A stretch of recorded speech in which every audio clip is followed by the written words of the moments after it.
Hi, everybody. Welcome to Virtual Evenings for Educators. Tonight, we continue our celebration of Black History Month with the special LACMA exhibition, Afro-Atlantic Histories, which is on view until September. If you get a chance to come and see it while it's still up, please do. We have a teacher promo code that you can use to get tickets until the end of June of this year. I'm going to put that in the chat right now. It's Teacher 2023. So if you use that promo code on our ticket website, you'll be able to get a ticket for you and one guest for free. So definitely take advantage of that. Like I said, we have that available for you until June 30th. So welcome back to the program. We started off last Tuesday with a lecture with the curators, followed by a special presentation on Thursday with Dr. Hassan Jeffries on some of the opportunities and obstacles of teaching slavery in the classroom. And tonight we're back with a LACMA teaching artist, Carmina Gonzalez, who will be leading a special hands-on workshop based on the work of renowned artist Faith Ringgold and her piece, Who's Afraid of Aunt Jemima? My name is Laura Schilling, and I'm the content specialist for teacher programs at LACMA. I am a white woman with curly blonde hair, and I'm wearing a very fuzzy gray sweater tonight that's keeping me warm. If you would like to access closed captions tonight, you can enable them in the lower right corner of your Zoom toolbar. And many thanks to our live captioner who is here with us today. We also have a link to large print captions if anybody would like to use those. I'm putting that in the chat as well. And we'll go to the next slide. Yes, once again, Storytelling Quilts, the title of tonight's workshop with Carmina Gonzalez. And next slide. I'd like to share a land acknowledgement as well. LACMA recognizes that we occupy land in Los Angeles County, originally and still inhabited and cared for by the Tongva, Tataviam, Serrano, Kizh, and Chumash peoples. We honor and pay respect to their elders and descendants, past, present, and emerging, as they continue their stewardship of the lands and waters in Los Angeles County. Next slide. So we'll take just a brief look at the agenda for this program of Virtual Evenings for Educators. Like I mentioned, we started last week. Today is the 21st. We have our workshop Storytelling Quilts, and we'll wrap up on Thursday with a special presentation from Dr. Dawn Norfleet, who is a musician and ethnomusicologist. She'll be speaking about music from the African diaspora. And just so everybody knows, all of these programs are being recorded, and all of them will be available on our YouTube channel in the coming weeks. So if you have to cut out early or you missed one of them, don't worry, you'll definitely be able to access them on YouTube. And if you'd like to sign up for Thursday's presentation, which is the final event of this series, you can do so at the link that I'm going to share in the chat in just a moment. There we go. And we can go to the next slide. I also want to make sure that you're all aware of the digital resources that accompany this program. These can be found at the link in the chat, and they really help to round out the program and make it accessible for your students. They include artwork images, information, videos, and other links to great information for you. Okay, next slide. And now I would like to introduce our teaching artist for this evening. Born and raised in Southern California, Carmina Gonzalez is a bilingual educator and artist known for her colorful mixed media creations. With over 17 years of teaching experience, she strives to create a positive connection in the community, especially with youth. In the past 15 years, she has exhibited professionally as a visual artist throughout the United States and Mexico. Carmina holds a Bachelor of Fine Art degree from the Art Institute of Chicago and is co-author of the award-winning book series, Today's Inspired Latina, Volume 3. Currently, she is a teaching artist for the Los Angeles County Museum of Art and is working on a black and white documentation photography series of her everyday life. Thanks so much for being here, Carmina. I'm going to turn it over to you now. Hi, everybody. Hi, I hope you guys had a good 3-day weekend off. I know I did. So welcome once again. Thank you so much for being here. And we are going to look at this artwork of Faith Ringgold. called Who's Afraid of Aunt Jemima? Can you guys tell me in the chats, what do you think? Oh, can we go back to the other slide, please? What do you see when you look at this art piece? What do you think it's telling us about Aunt Jemima? If you could put it down on the chat.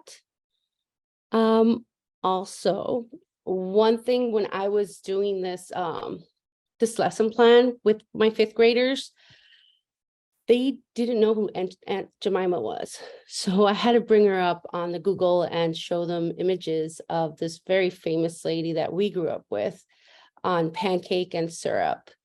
And so this art piece talks about the entrepreneur, strong woman Aunt Jemima is. So the narrative got flipped from being an image on a pancake box and syrup to being this multimillionaire lady making money, strong, independent woman, which I love. And that's what this piece is about. And let's see, do we have anything on the chat? Anybody want to share what they see, the images? What do they think? What do you guys think this is made out of? When I looked at this is really tricky. It's anyone? Let me see if I can look at these up. See, different people. Yes. Yes, yes. Oh, hi, LAUSD. I worked for LAUSD for a long time here. Cloth, fabric. It's actually canvas. And she makes it look like it's fabric. So it's paint with on canvas, which is pretty neat. Okay, so let's go on to our next slide, please. So here's a little bit about Faith Ringgold. She was born in 1930 in Harlem, New York, and is a painter, mixed media, sculptor, and performer, writer, a teacher, a lecturer. She is, well-rounded and all of this on the art media. Ringgold first story, which we just saw, was Who's Afraid of Aunt Jemima? And it's a 1983, as I mentioned before. You can get a lot of resources on her website for this piece, which I did. There's a couple of videos that you might be interested in. It is, it's really interesting for the kids to see this. Can we go to our next slide, please? And here, once again, we have the art piece, which we are going to create our little pieces of quilt in a bit. Can we go to the next slide, please? These are the materials that you will be using as well as your students. My 5th graders had a lot of fun measuring, but then they discovered a trick, and I'll show you the trick once we start making our quilts. You have your construction paper, glue, pencil. Crayons are really just needed if you are going to write a story. I gave my students the option to write a story about Aunt Jemima, what her life would be like right now on Instagram, TikTok, and all that crazy stuff going on right now. So I gave them that option. And so they wrote down what they thought she was doing today. But you could also write a story, a narrative of any other person that you would like. So you need the scissors and the ruler. Can we go to the next slide, please? These are the vocabulary words: texture, visual texture, background, foreground, the middle ground, culture, and composition. So, of course, background, composition were used throughout the whole period, and coming up with your design and talking to the kids about what each vocabulary word, we talked about it. And composition was a biggie in throughout the lesson. Can we go through the next slide, please? These are some fabulous resources I found while developing this lesson plan. They're all from the library. And I did connect when I was doing my lesson plan with my class, fifth graders. There's 2 sets of fifth grade classes I did this with. So we did connect it to the Underground Railroad, and these books are connected, especially the patchwork path and sewing stories. Those also teach the students about the names of each quilt patch, which is pretty cool, and the kids learned a lot from it. So I really enjoyed these books. The sewing stories I enjoyed very much. If you guys have any other resources that you know of, I know my co-teacher, we looked up, YouTube has a lot of resources on the Underground Railroad. We played that while the students were busy creating their quilts. So if you have any other resources, please share them on our chat. I know we put up more resources on the chat right now as well. As you can see, can we go to the next slide? These are some samples of my fifth graders. Not gonna lie, some of my fifth graders had a little bit of trouble cutting and coming up with a design. Others took to it, it was easy for them. They did it. It took them a while because, they're busy talking. So they want to know about something else going on. But the colors were fabulous. We used regular construction paper. We also used like regular copy paper in some of these. That's what I'm using right now, regular copy paper that's colorful. And it worked. The bright colors worked. Can we go to the next slide to show the rest of the samples, please? And these are some other samples. They're very colorful. So one thing, when I'm in the classroom, I'm always telling the kids, I want to see color. Show me color, show me beautiful color. And these 3 really showed me color, and I loved the way they turned out. Like I said, you could tell some of my kids did have a little difficulty cutting and figuring out where to paste their pieces. So now if we could go into creating our quilts, our quilt pieces. I don't know if we could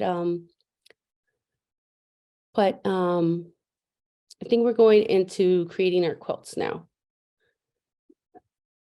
Can we put the video of me creating quilts now, the quilt piece? Oh, here we are. So if you have your materials ready, is everybody ready with their materials? I went ahead and I prepped for to make this a little bit easier.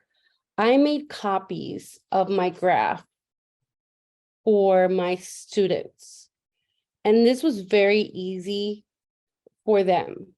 If you and it saved a lot of time just because I only have an hour with them. So I prepped a lot. And each square is 2 by 2 inches, which makes your piece of quilt 8 by 8. Okay. I then cut out 1 square and use that square as a template and had them put it together. We fold it, we got another piece of paper, fold it a couple of times.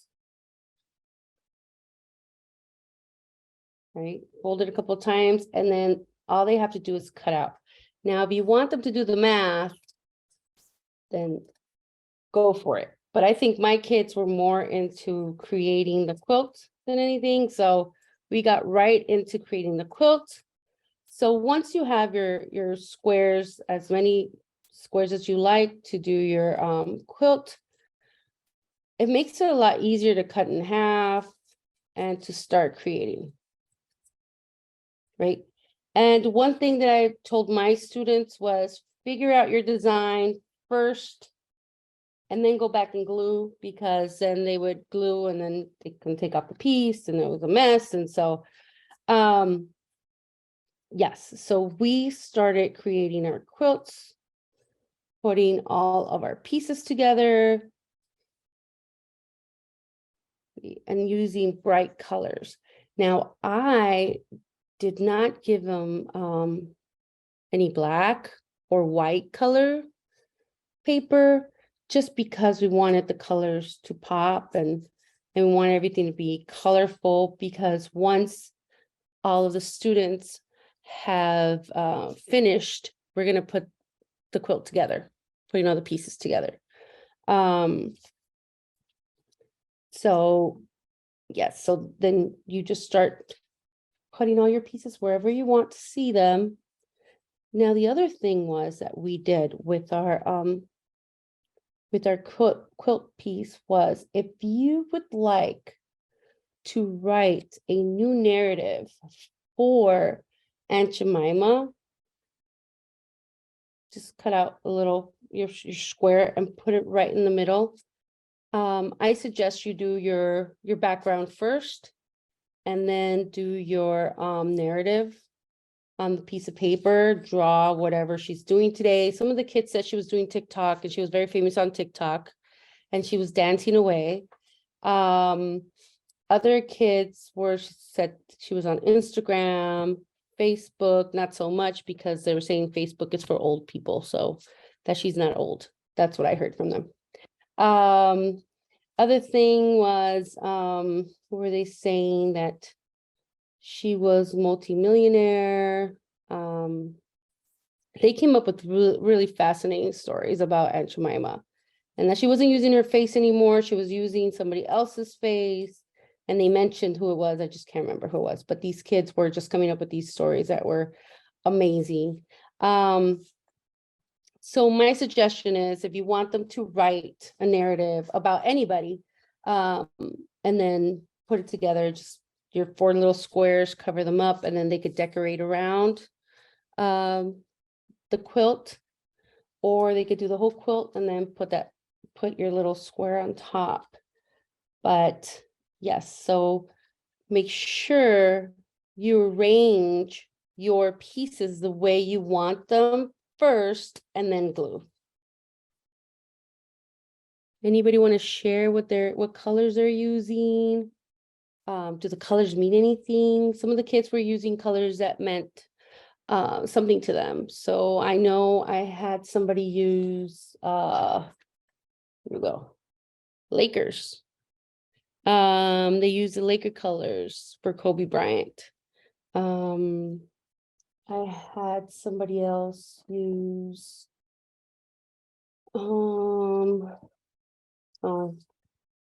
we did, this is for Valentine's.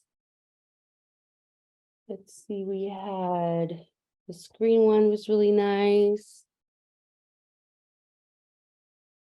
This one's not finished yet. The colors are really pretty. They remind me of Starburst candy. But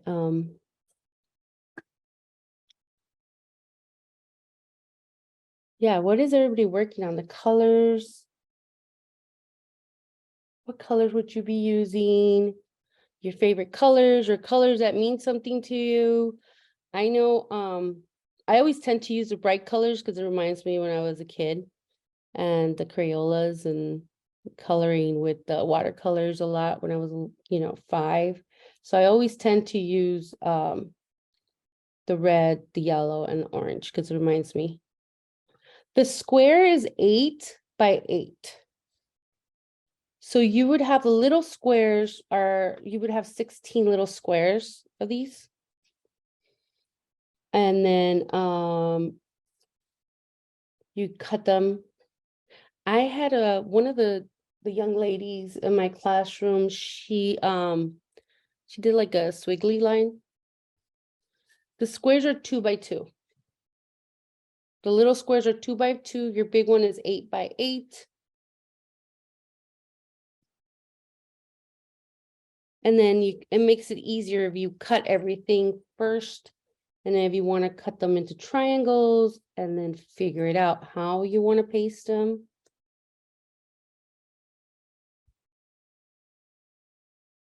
Yes, background is 8x8. Yes, oh, it's there. Okay, yes.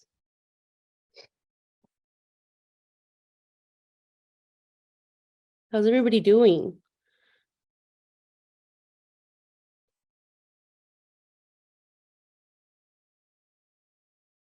It's the color paper, how, oh, cool. Red, orange, and pink. Yes, I love the bright colors.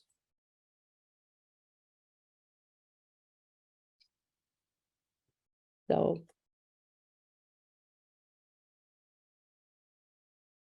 Did you make photocopies? Yes, I did make photocopies of the grid for the graph for the students, and that made it a lot easier. I just I went over it with marker just so it would be more visible for you guys, but it wasn't that visible. I don't know if we could see from the back. It wasn't that visible on the copy. I don't know if you could see the little tiny line there. It's probably hard to tell. And I did that on purpose just because I didn't want it showing up on their art piece. But I think it made it a lot easier for them.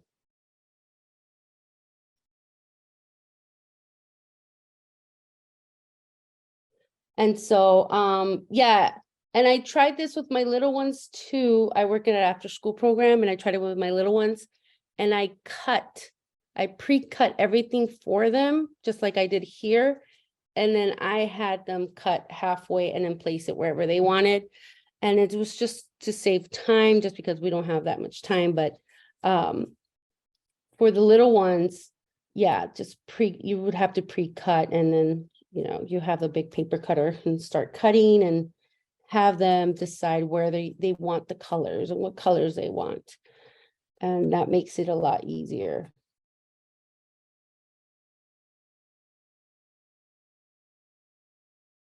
And then also on the resources that we have there, the other session, on the resources we have for you, I believe we put all of the patchwork, like the monkey wrench, the bear's claw, so all the different patchwork that's out there or was used on the Underground Railroad.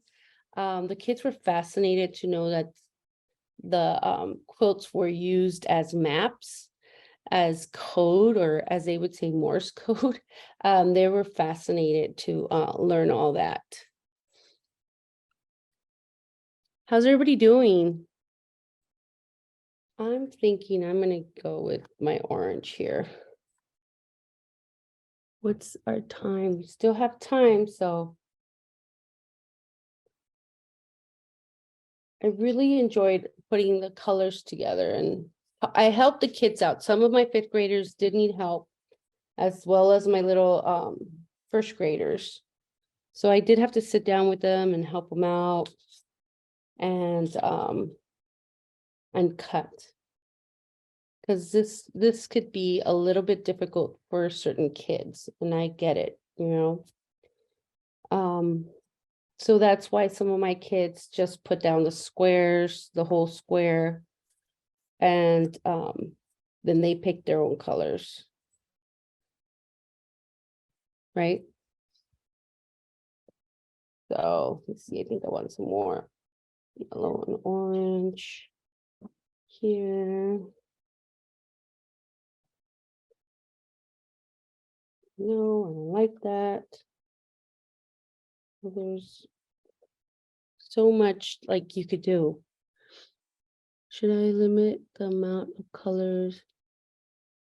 If you limiting the colors could work also, because you're going at the end, you're going to put all of these together. So you probably want it to look somewhat even, the composition nice and even, right? So for the little ones, I think it would be a good idea.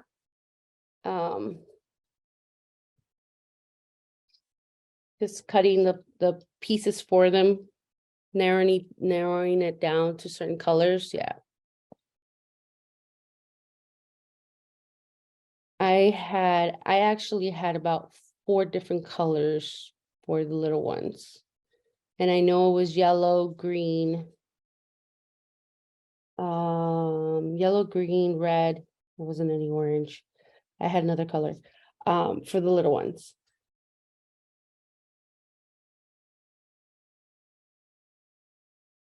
Any other questions while we're doing this? I did this lesson 3 times. 3 different times, 2 fifth grade classes and the little ones, which are in a group of kindergarten and second grade, no, first grade, kinder and first.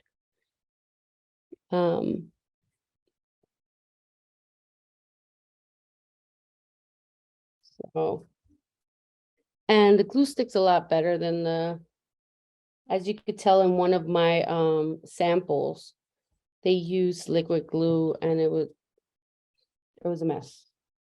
So the glue stick's a lot better when creating these.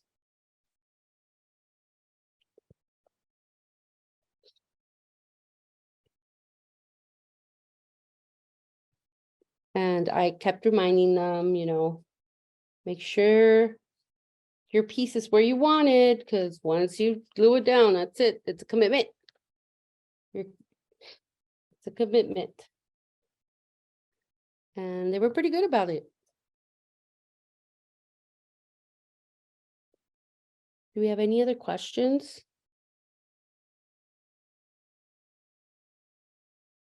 Let's see. So in a few minutes, we're going to do the breakout room.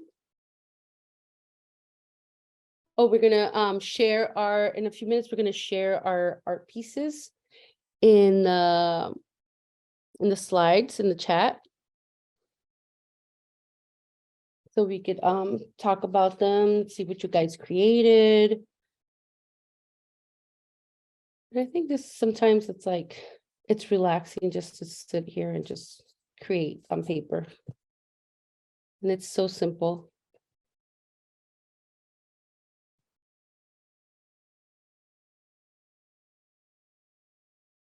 Oh, we have it up on the chat if you want to share your art piece. I was talking, so I didn't finish mine. Let's try to finish this up. If you have any questions about the lesson plan, please let me know. I know the lesson plan is on our resource, I believe.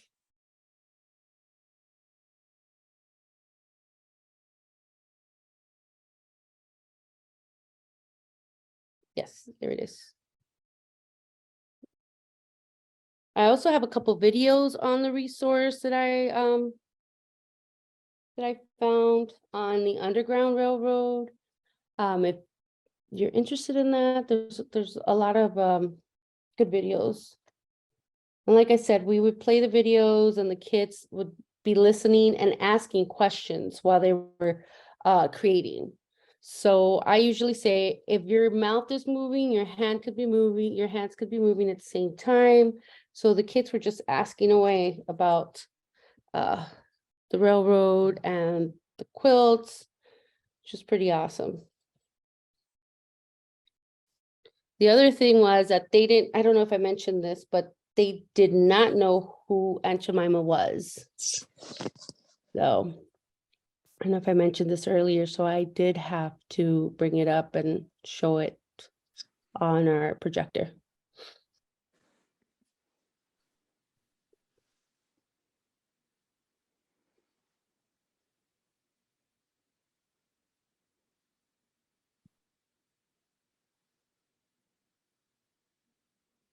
Are we all sharing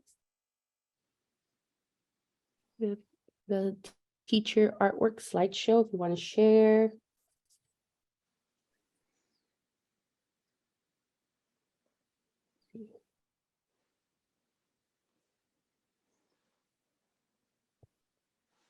We're almost done. Is everybody almost done with their art piece?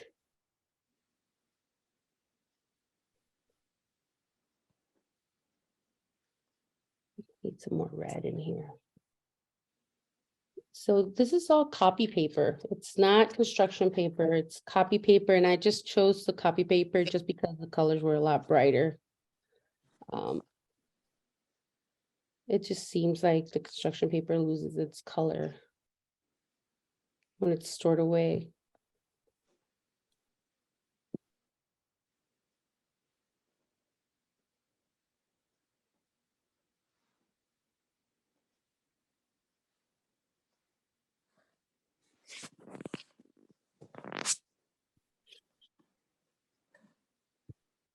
Anybody have any questions I could help with? Could this be something you could do with your kids?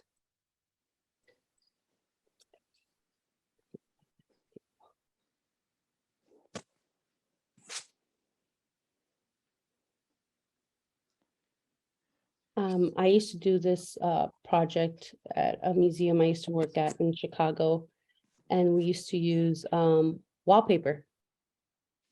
And it was a lot more fun with the wallpaper because you had all these different shapes and colors, and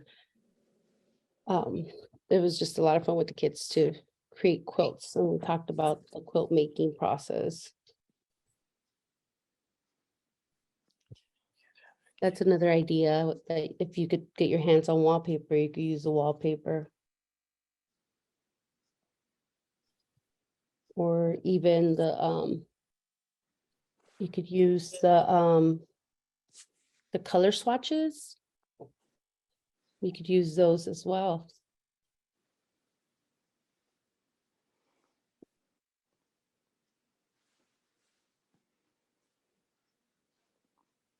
I think I'm done with mine, yay. Okay. And you could put your story on your little piece of paper and just put it right in the center. And if you want to draw, if your kids want to draw somebody and talk about the historical figure, right?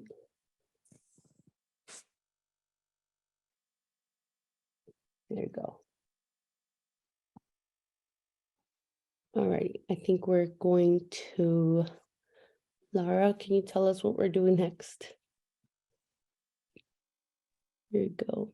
Yeah, we have about 5 more minutes and then we'll go into the breakout rooms. Okay, so we have 5 more minutes.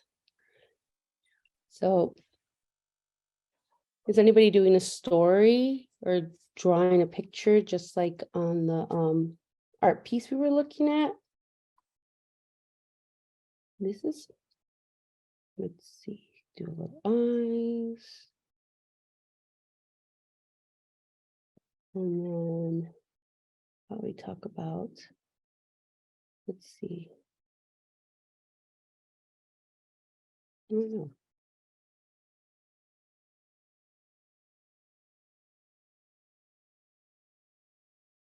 How's everybody doing? Are we almost done? Let's see. I think these will look so cool once we have them all put together. All of my students together. Colors.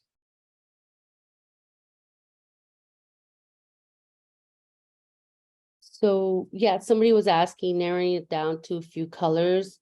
Yes, it would definitely work a lot better because this is going to be all sorts of colors, and these are all 5th graders once again. There's this one. Let's see, what else do we have? No, that one's not finished. We have a frog. And the kids did frogs. Their name.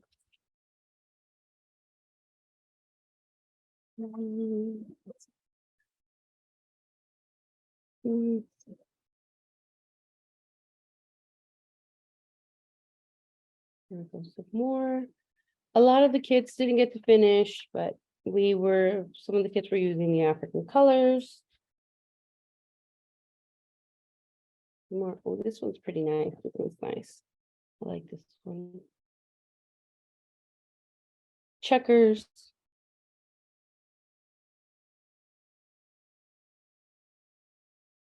So there's so many things we could do with these. Well, and then to put them together, I am going to use tape, or you could use butcher paper and just glue it onto the butcher paper, and that will work too. But I'm thinking I'm going to be using tape to put it all together. And these will go up on their door from what the co-teacher told me.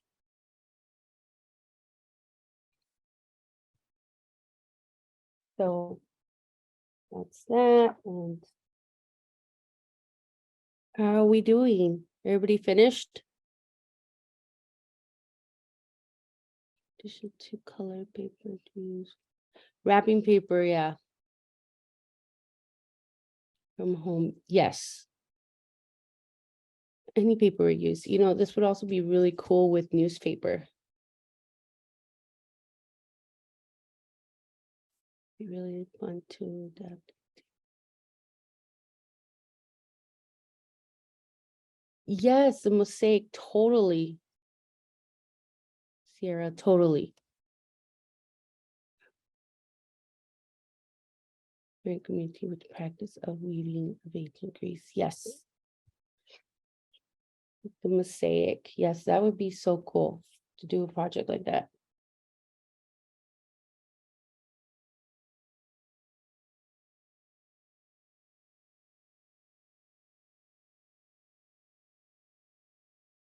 Anybody else have any other ideas we could use? Newspaper, like not newspaper, magazines. Just cut out random pieces of magazines and see what you come up with. That would be pretty cool.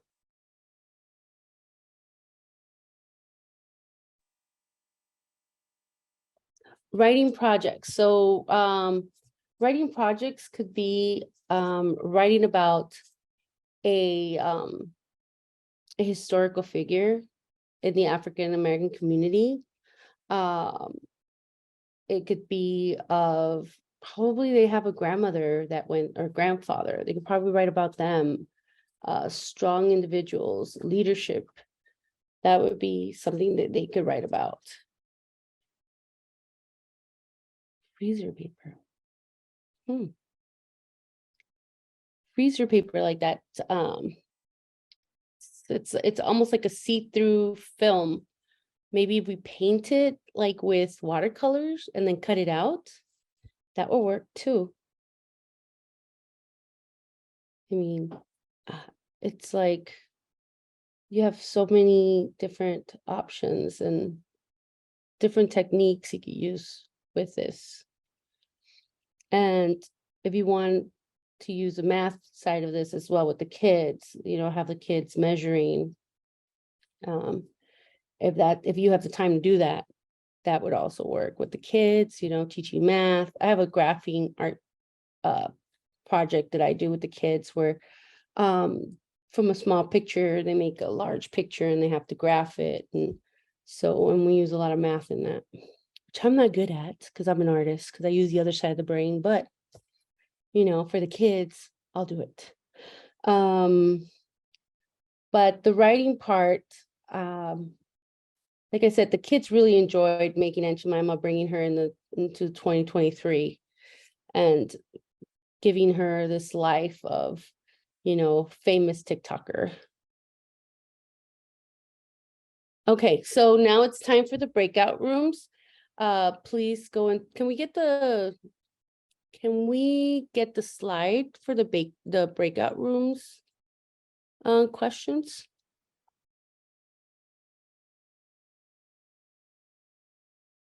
Yes, you could also relate to immigration. I mean, it's limitless what we could do with the narrative on this quilt.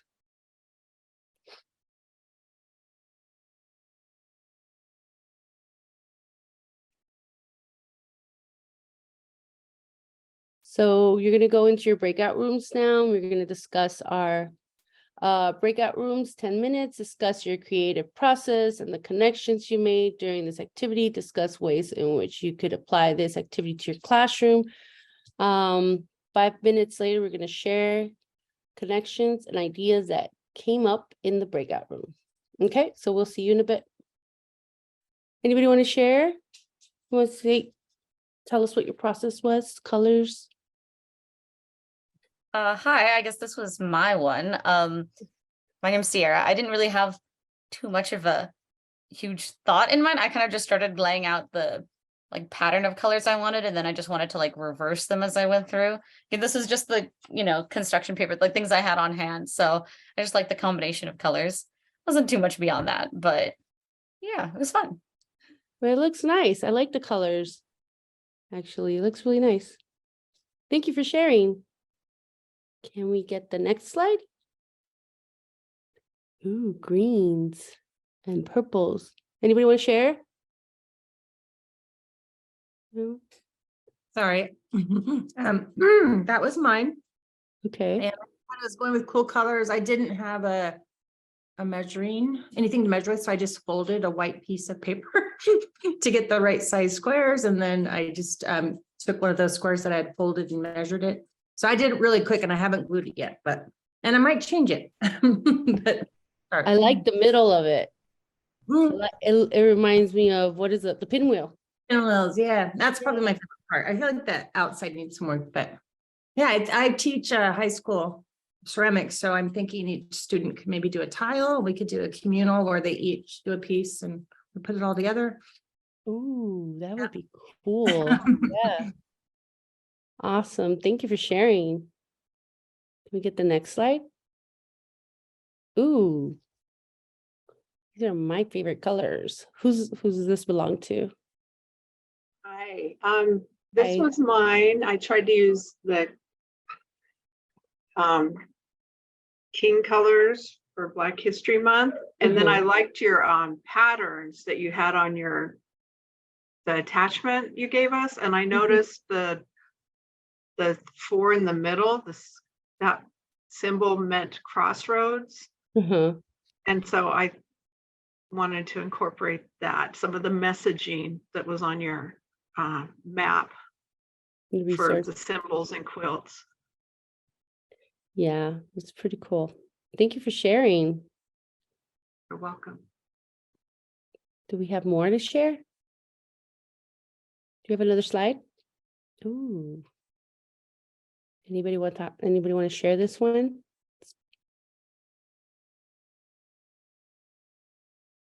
Nope.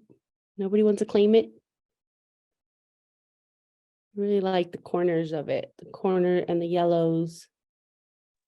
Really nice. It reminds me of a kaleidoscope, like looking into a kaleidoscope. Yeah, I think because of the blue in the corners, it made it round. So it looks I think so. Yeah. Nice. Can we get the next slide? Ooh, so we're talking about newspaper. And this is probably leftover watercolor, right? Anybody want to share? Yeah, that's mine. I didn't have a lot with me, but I have, my watercolor, the paper that goes under things when I watercolor. And so I just thought it was pretty.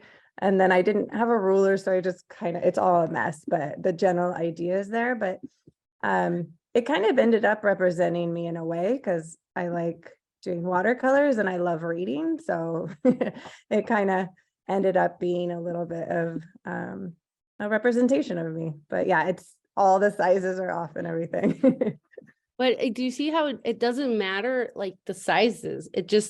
It all comes together, the composition it all just comes together, and then the colors and your watercolor and everything. It's beautiful. Oh, thank you. Thank you for sharing. Can we get another slide, please? Ooh. Okay, so that one's mine. So I recently attended an exhibit at the Skirball that was Fabric of a Nation, where they did a bunch with quilts, which I was so excited when this happened too. So this one speaks to the North Star. So since we're in Black History Month, I don't just teach it in this month, it's throughout my year, but it was very timely that this all happened all at once. So I just wanted to create, the green is like the grass, and then like look ahead and go forward. And the oranges made me think that was kind of uplifting, like, you can do this, you can follow your way. Yeah. So yeah, it was fun. Thank you. Thank you all for sharing. This was a beautiful evening. Have a great night, everybody. Thank you. Good night.